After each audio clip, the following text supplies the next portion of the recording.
Halo sobat, berjumpa lagi di Nuril Channel dalam pembahasan seputar dunia pendidikan.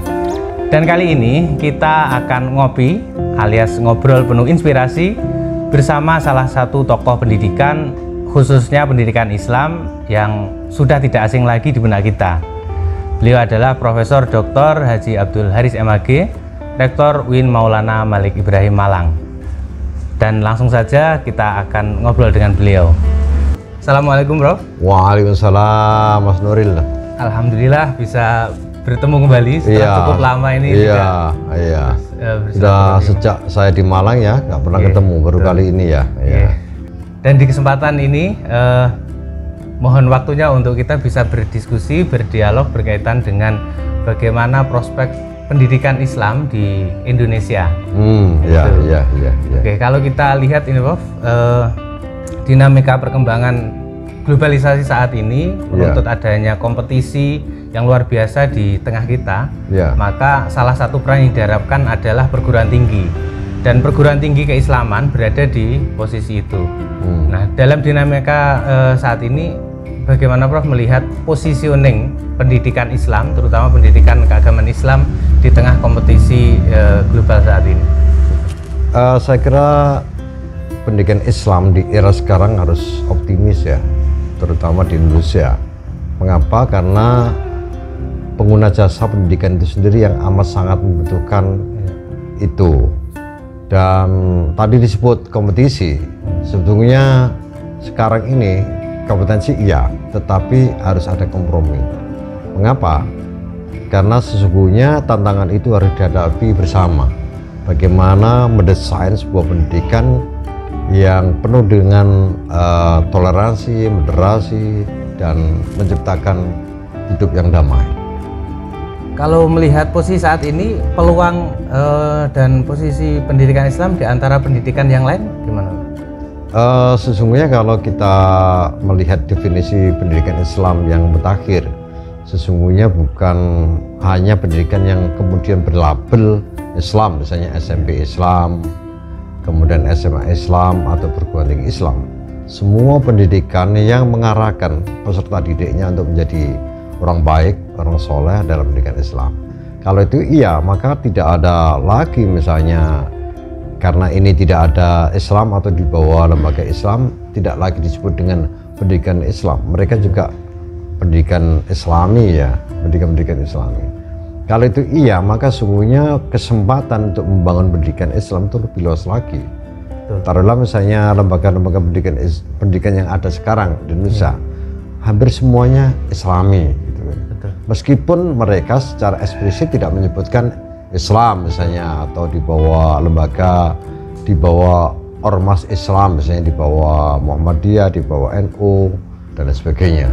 Kalau ini iya, maka kesempatan luar biasa. Jadi berkembang luar biasa. Mengapa? Karena memang dibutuhkan gitu. Ya, dibutuhkan gitu. Kalau fokus di pendidikan tinggi, kalau kita lihat misalkan di rilis terbaru tentang ranking pendidikan tinggi dunia ya. Kalau kita lihat dalam konteks Indonesia, misalkan dirilis oleh QS dan Wikimetrics, dari 10 besar di Indonesia ini belum tampak posisi pendidikan tinggi keagamaan Islam di sana. Nah, apakah ini karena memang standarnya ini sebenarnya berbeda antara pendidikan tinggi Islam dengan perguruan tinggi umum, atau memang capaian dari pendidikan tinggi Islam kita memang belum sampai ke titik itu? Alhamdulillah, menurut Unirank ya, UIN Maulana Malik Ibrahim itu di urutan ke-19.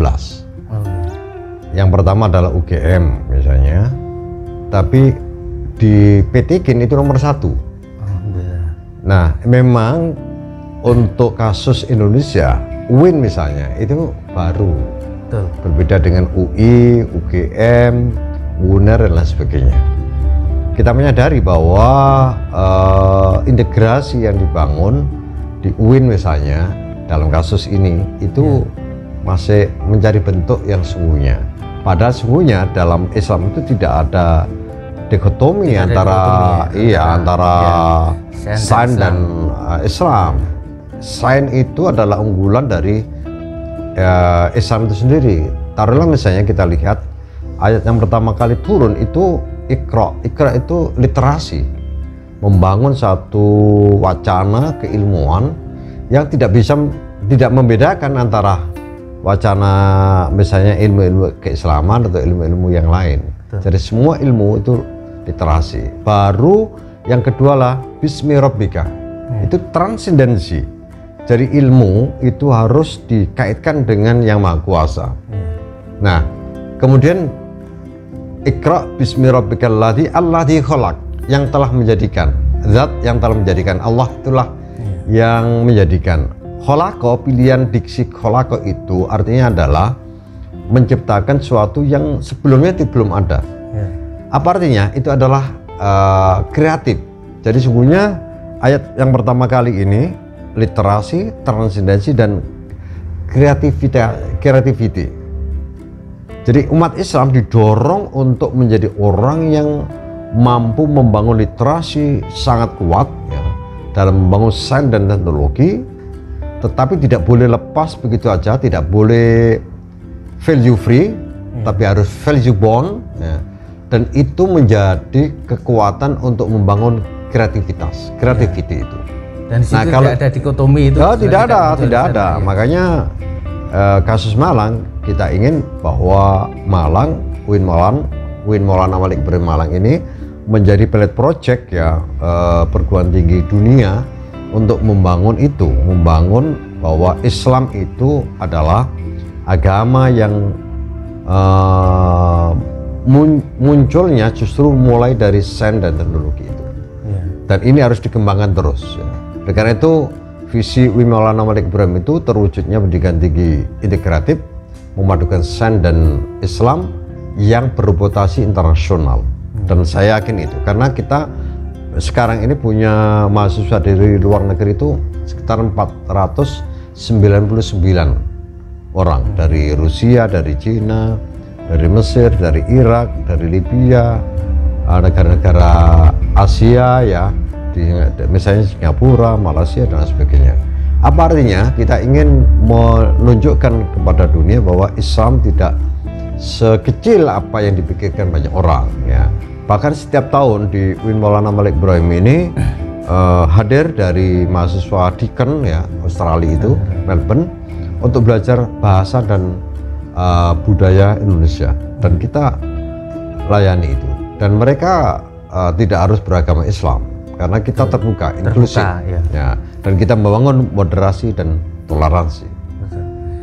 Kalau yang selama ini kan prosesnya cukup panjang ya mencapai itu. Kalau Prof sendiri mengawali bagaimana mengelola pendidikan tinggi, mulai dari ketua jurusan, kemudian menjadi wakil dekan, kemudian menjadi wakil rektor, sampai kemudian menjadi rektor. Tantangan-tantangan yang terjadi, yang ada dalam proses itu apa untuk? Sebetulnya masih rumitnya birokrasi ya. Sesungguhnya mengelola pendidikan tinggi itu harus bagaimana memanage sebuah birokrasi dengan sederhana. Apa yang saya maksud sederhana itu harus tahu mana yang lebih penting. Yang paling penting mengelola pendidikan itu menonjolkan tridharma perguruan tinggi, yaitu pendidikan, penelitian, dan pengabdian masyarakat. Mengapa? Karena dharma yang pertama ini yang paling penting ya, karena proses interaksi antara para dosen, pendidik dengan mahasiswa ini paling penting. Dan sekarang ini proses itu bisa dilakukan dengan cara menggunakan teknologi informasi ya, yang sangat smart ya. Dan itu sangat mudah ya. Dan disitulah yang paling penting lagi. Kemudian diteruskan dengan research, penelitian, dan kemudian pengabdian masyarakat. Tiga dharma ini harus diintegrasikan. Diintegrasikan iya. Apa yang diajarkan itu hasil dari research. Dan apa yang dilakukan dalam pengabdian masyarakat itu adalah hasil dari apa yang diajarkan dan hasil dari apa yang riset itu, apa yang dihasilkan dari riset itu. Dan ini harus dikembangkan terus. Dan utamanya ya, karena tridharma perguruan tinggi harus menonjol, maka harus disediakan SDM yang kuat. Karena itu kasus di Malang misalnya, saya adakan percepatan guru besar. Mengapa guru besar? Karena guru besar ini jabatan yang tertinggi dan menjadi simbol kualitas dari SDM di perguruan tinggi. Ya, sekarang ini dalam waktu 3 tahun itu tambah 19 guru besar. Dan insya Allah dalam waktu dekat tambah lagi 5 orang, 5 guru besar lagi, berarti 24. Betul. Nah, mengapa ini penting? Karena kita ingin bahwa SDM di perguruan tinggi ini harus di manage sedemikian rupa, difasilitasi, ya, dimudahkan untuk memperoleh, mengakses segala sesuatu yang diperlukan dalam mengembangkan dirinya. Misalnya menulis artikel di jurnal yang terindeks Scopus, ya. Ini pasti para dosen, ya, di awal kesulitan untuk menulis, bahkan kesulitan untuk membiayai misalnya. Nah, itu kita fasilitasi dengan pelatihan, dengan memberikan anggaran untuk itu. Dan ini sekarang sangat mudah bagi para dosen ini. Ini yang menarik, ada satu yang pengen dicapai ini, ada Smart Islamic University. Kemudian di situ ada sumber daya yang melekat di perguruan tinggi tadi, SDM-nya, kemudian peningkatan profesor, kemudian kepangkatan dan seterusnya. Ada infrastruktur yang harus juga dilengkapi dan sumber daya yang lain.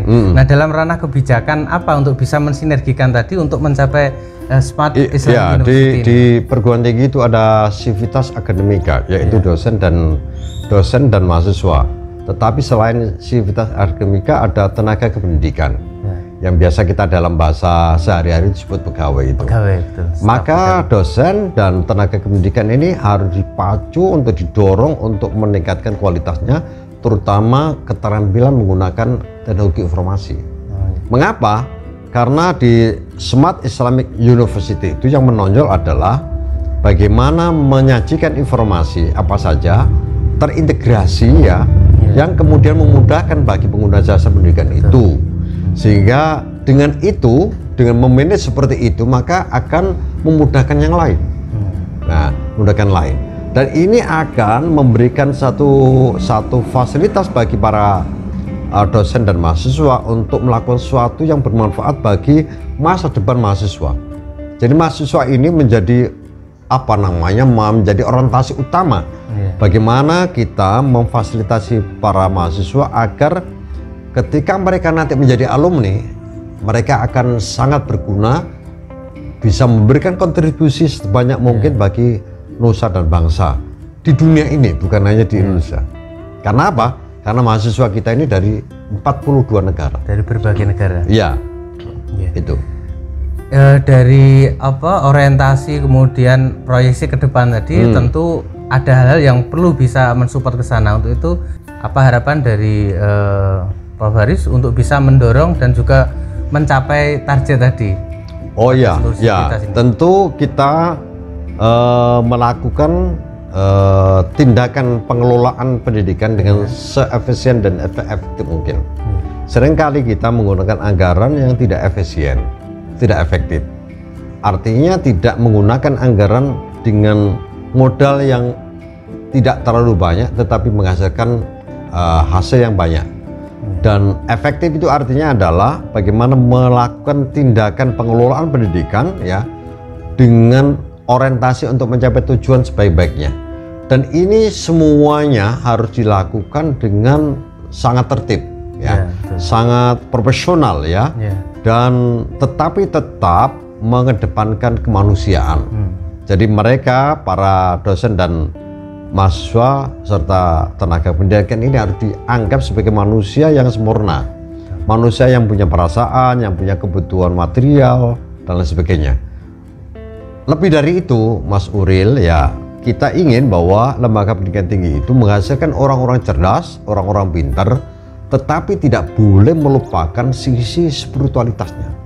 Saya ingin ke depan bukan hanya pintar tapi juga spiritualitasnya. Mengapa? Karena dengan spiritualitas itu, dengan hati yang baik, tazkiyatun nafas, ya, kalau dalam bahasa agama mungkin sofistik itu, maka juga bisa membantu efisiensi dan efektivitas. Mengapa? Kalau orang itu baik, maka bisa kerja keras dengan target tertentu dan bisa melayani segala kebutuhan kehidupan ini dengan penuh dedikasi tanpa banyak mengharapkan, ya, balasan-balasan kecuali mencari ridha Allah SWT. Dan inilah yang sesungguhnya kita ingin bangun di UIN Maulana Malik Ibrahim Malang itu. Alhamdulillah. Terima kasih banyak Prof atas masukan, inspirasi dan juga ide-ide untuk membangun ke depan perguruan tinggi. Mudah-mudahan perguruan tinggi keagamaan Islam kita bisa terus berkembang. Dan terima kasih kesempatannya bisa bersilaturahim ke sini. Sudah cukup lama. Sudah bersilaturahim, mudah-mudahan bisa. Yang penting sehat, Alhamdulillah. Sehat. Kita tetap menjaga kesehatan, protokol kesehatan ya dengan 3M atau 5M itu ya. Betul. Dan kita harus bergantung kepada Allah SWT, tidak boleh tidak. Selain protokol kesehatan tapi juga protokol membangun hubungan baik dengan Allah SWT. Oke. Terima kasih. Oke, sobat, demikian tadi ngobrol penuh inspirasi bersama Profesor Dr. Haji Abdul Haris MAG. Beliau ini bukan hanya sebagai guru tapi juga orang tua bagi saya. Artinya bukan hanya memberi ilmu tapi juga sangu, kadang-kadang begitu. Mudah-mudahan ini bisa menjadi inspirasi dan juga menjadi motivasi bagi kita untuk terus maju, terutama dalam pengembangan perguruan tinggi keagamaan Islam kita. Terima kasih, ketemu lagi di lain kesempatan. Wassalam.